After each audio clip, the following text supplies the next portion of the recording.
سب سے پہلے تو یہ بات یاد رکھ لیں کہ ہمارا جو نبی پاک علیہ السلام کے ساتھ تعلق ہے نا، وہ بڑا حساس ہے۔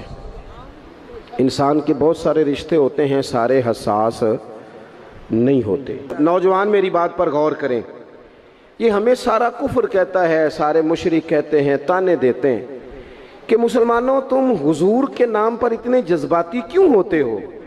تو ہم انہیں بتاتے ہیں کہ رشتے سارے ہی ہیں، پر ہمارا نبی پاک سے جذباتی رشتہ ہے، اور اس رشتے کی حساسیت قرآن پاک نے ان لفظوں میں بیان کی کہ النبی اولیٰ بالمؤمنین من انفسہم۔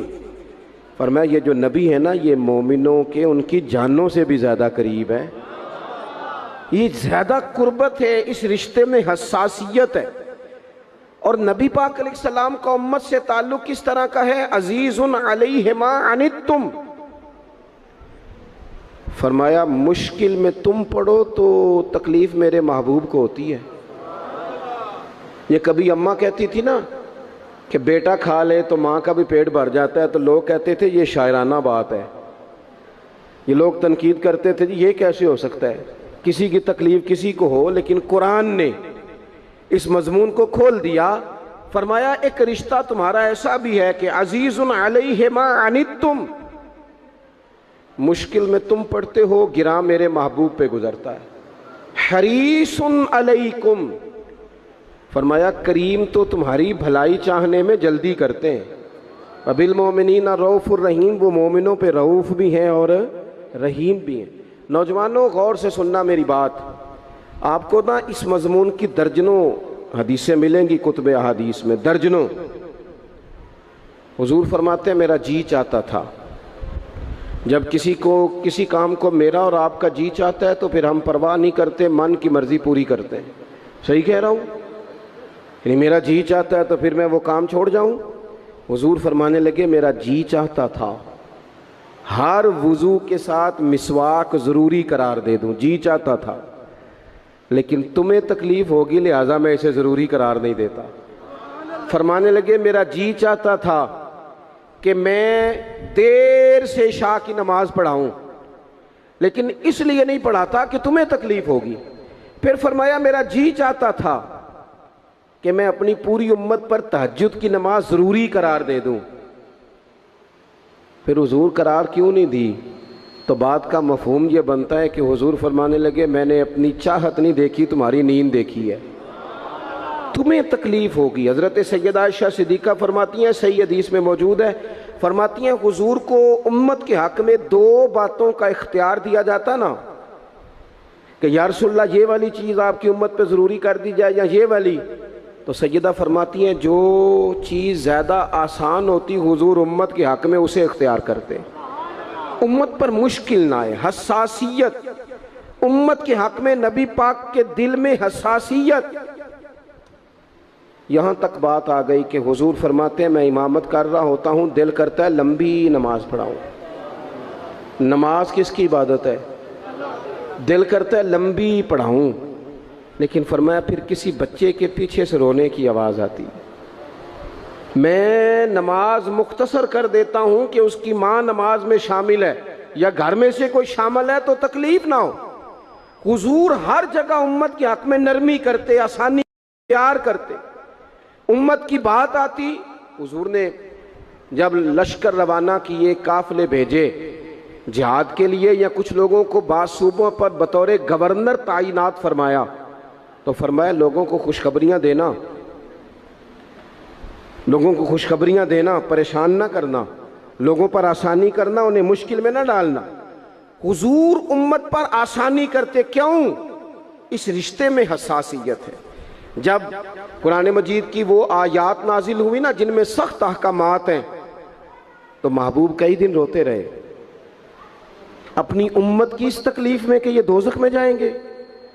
کئی دن تک حضور نے آنسو بہائے۔ سارا کچھ جاننے والے رب نے پیغام بھیجا، حضرت جبریل حاضر بارگاہ ہوئے، یا رسول اللہ رب فرماتا ہے پریشان کیوں ہیں؟ کہا اللہ نے سخت حکم دے دیا ہے، امت کمزور ہے، کیسا پورا کرے گی؟ اللہ کرے آپ کی پوری توجہ ہو جائے میری بات پر، آمین تو کہہ دیں، آمین تو کہہ دیں یار۔ اللہ کرے آپ پورے جاگ جائیں اور میری بات آپ غور سے سنیں، توجہ کریں۔ عزیز بھائی، اس پر غور کرو. اس حساسی آج امت کو کہا جائے نا تو داڑھی شریف رکھ لے، اس میں حساسیت ہی نہیں آتی. وہ کہتے ہیں پیر صاحب آپ دعا کریں، تو میں کہتا ہوں جب آپ تنخواہ لینے گئے تھے تب تو نہیں دعا کرا کے گئے تھے. اس وقت بھی کہنا تھا مشکل ہو رہا ہے بینک تک جانا، تو میں تو نہیں جا سکتا، دعا کر دیں.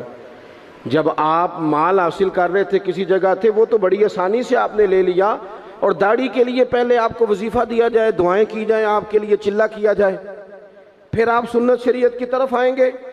حساس رشتہ، رسول کائنات آنسو بہا رہے ہیں. کس طرح یہ امت حساب دے گی اللہ کے حضور؟ کیسے؟ بڑی کاہلی ہے ہمارے اندر، بڑی سستی ہے، ہم بڑی آزمائشوں میں. حضور جانتے ہیں جب محبوب کئی دنوں تک روئے، اللہ کرے امتی بھی کبھی کبھی حضور کی یاد میں روئے. ایک تو یہ ہماری محفلیں ہیں نا جن میں مجبور کر دیتا ہے خطیب، واعظ، نعت خواں، تو مجبوراً بھی سبحان اللہ کہنی پڑتی ہے.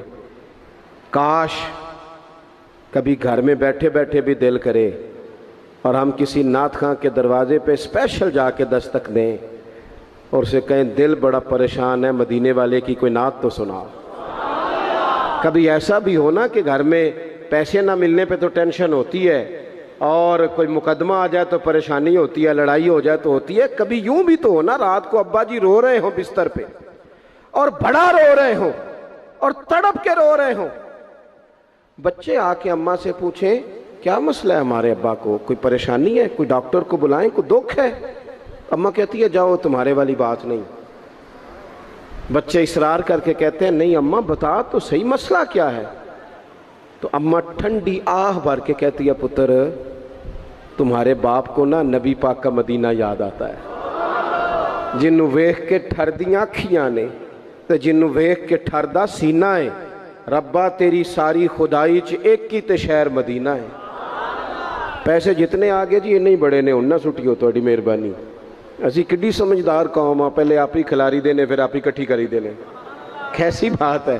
غوث پاک کی محفل میں لوگ بندے گنتے تھے، توبہ کس کس نے کی. ہماری محفلوں میں لوگ نوٹ گنتے ہیں اور اسپیشل بندے رکھے ہوئے نوٹ گننے کے لیے. بس کریں یار، چھوڑ دیں، بڑا ہو گیا یہ کام ہماری. سنیں جی، سنیں جی، اللہ خوش رکھے، اللہ آپ کو خوش رکھے. اور میرے بھائی اللہ جزا دے. سنیں، ہمیں جو کچھ دین نے دے دیا ہے وہ ہماری اوقات سے پہلے ہی بڑا زیادہ ہے. تو یہ نوٹ چھوڑ تو یہ تو بات ہی پیچھے رہ گئی ہے. سانو تخت ہزارے دی لوڑ کی ہے، نالے کی لگے شہر بمول دے نال، اسی اپنی بال کے سیکنے ہیں، سانو کی لگے کسی اور دے نال. یہ چھوڑ دیں یہ کام، یہ کوئی اتنا مناسب نہیں لگتا. اللہ جزائے خیر دے. آپ توجہ کریں کیا عرض کر رہا ہوں. تو شدید حضور سید عالم صلی اللہ علیہ وسلم رو رہے ہیں آزمائش میں. امت کی آزمائش کو دیکھ کر حضور رو رہے ہیں کہ امت آزمائش میں. حضرت جبریل نے جا کے عرض کی یا رسول اللہ وہ جو خاص حساسیت ہے نا حضور کی طبیعت میں امت کے حق میں، اس کے لیے حضور رو رہے ہیں. تو رب کریم نے کیا پیغام دیا؟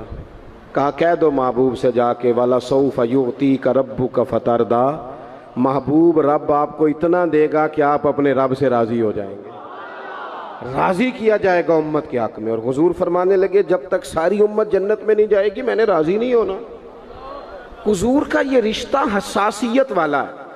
اور چونکہ ہمارے پاس تو اب ہم بعض دفعہ لگتا ہے کہ زیادہ عالم ہو گئے لوگ، تو ہماری دیواروں پر نا، اسکولوں کی دیواروں پر انگریزوں کے قول بھی اب لکھے ہوئے ہیں.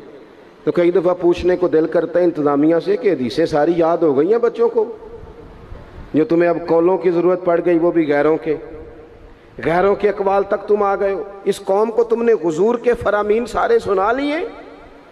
او خدا کے بندو، حضور نے تو اتنا حساس کر کے یہ رشتہ بتایا ہے کہ باریک باریک نقطے بھی سمجھائے. یہ کام نہ کرنا دوزخ میں چلے جاؤ گے، یہ کام کرنا تمہارا فائدہ. ایک ایک بات کھول کے بیان کی. امت کے پاس ٹائم ہی نہیں ہے حدیثیں پڑھنے کا، وقت ہی نہیں ہے. ہمارا تو مزاج بن گیا نقطے سننے سنانے کا. نقطے وہ ہمارا نقیب محفل اسٹیج پہ بھاگ کے ادھر جاتا ہے، پھر بھاگ کے ادھر آ جاتا ہے. وہ کیوں لگا کہتا میں جملہ دین لگا. او خدا کے بندے تو جملہ رہن دیکھا، تو کوئی آیت دے، تو کوئی حدیث پاک پڑھ. اور پھر وہ بعض اوقات میں تو چونکہ کمزور سا بندہ ہوں تو وہ جب 50 کو دفعہ کہتے ہیں نا تیار ہو جو جملہ دین لگا، تو ایسے لگتا ہے جملہ نہیں آئے گا کوئی ایٹم بم بھی آئے گا. بھائی تو دے دے جو تو نے دینا, اتنا پریشان تو کس بات کا ہو گیا. اور پھر سارے ہی کہہ رہے ہیں, جتنے آئے نقیب, نعت خاں, خطیب, سب کہہ رہے ہیں سارا قرآن حضور کی تعریف ہے. تو پھر پڑھنا چاہ رہا ہے تو بھی تو پڑھ کوئی بھی نہیں رہا, کہہ ہی جا رہا ہے. اپنی زندگی کے اندر حضور نے جو ہمیں اسباق دیے, جمعے والے دن ٹائم پہ مسجد جایا کرو. مولوی نکمہ بھی ہو نا میری طرح کا, آپ وقت پہ جائیں گے تو وہ جلد تیاری شروع کر دے گا. آپ آخری 10 منٹ جاتے ہیں تو وہ کیا مولانا دیواروں کو تقریر سنائیں؟ تیاری کریں, حضور کے فرامین سنیں. اور نبی پاک صلی اللہ علیہ وسلم نے جہاں جہاں ہمیں اسباق پڑھائے ہیں وہ اس رشتے کی حساسیت کو دیکھیں.